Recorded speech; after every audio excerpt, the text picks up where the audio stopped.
Thank you, Mr Speaker. Like many communities in Australia, in Longman we are suffering a housing crisis. At a recent Leaders Forum hosted by the City of Moreton Bay Council, the following alarming stats were shared. There are approximately 1,424 people experiencing homelessness in Moreton Bay. This is a 92% increase in the last decade.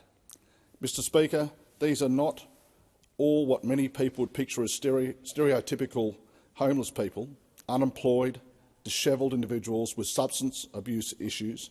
Many are families and working people, in some cases with children, who just cannot find any available housing.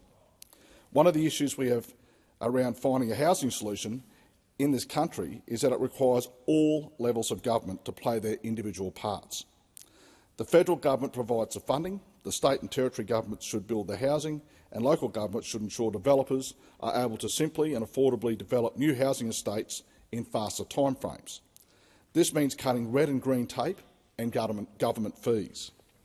My local council, the City of Moreton Bay Council, to their credit, announced earlier this year they have removed 100% of fees in targeted areas for community housing providers and developers building community and affordable housing, and 50% remission of fees in other areas so these savings can be passed on to reduce the cost of housing.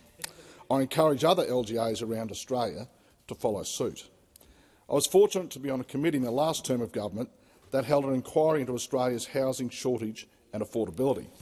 We took evidence from developers, real estate agents, homeless organisations, local councils and other stakeholders, and without exception, the only solution they all came up with is that state and local governments must release land faster so the economic principle of supply and demand can kick in.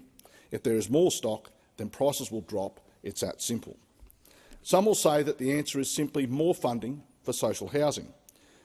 I would contend it's not only how much funding, but how that funding is spent.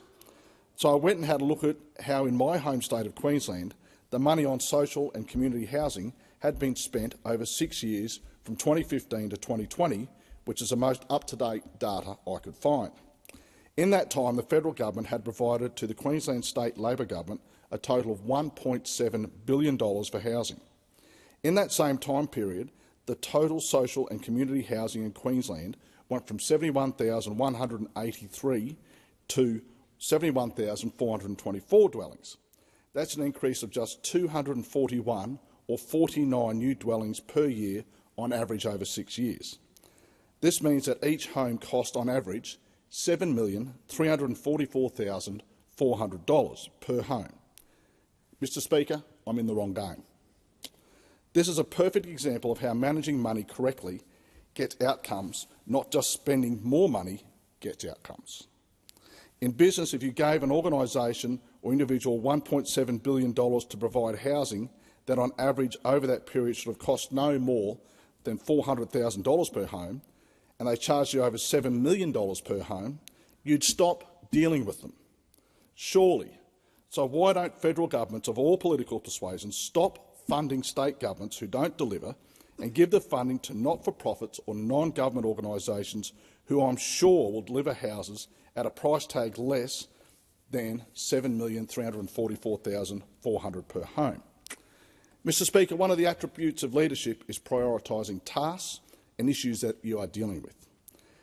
Many people in the Longman electorate are asking why at this time of economic hardship this Labor government and Prime Minister are prioritising spending $360 million on a divisive referendum on a voice to Parliament, when at $400,000 per home that would provide 900 homes to help address a housing crisis that affects all Australians, not just 3% of Australians. I reckon they're asking a fair question. We also need to always be developing policies that will get people off the rental roundabout and into their own home. I'm a great believer in allowing people to use their super to get into the housing market and to own it faster. At the last election, the Coalition proposed being able to use a part of your super as a deposit to get into the market for your first home. I'd like to go one step further and propose that if people transfer their money into a self-managed super fund, they could choose to offset that against their mortgage, saving tens of thousands of dollars in interest and owning their own home earlier. After all, it's their money. Why shouldn't they decide how it is spent if they want to? Something must be done. I've never seen the homeless situation this bad in my entire life.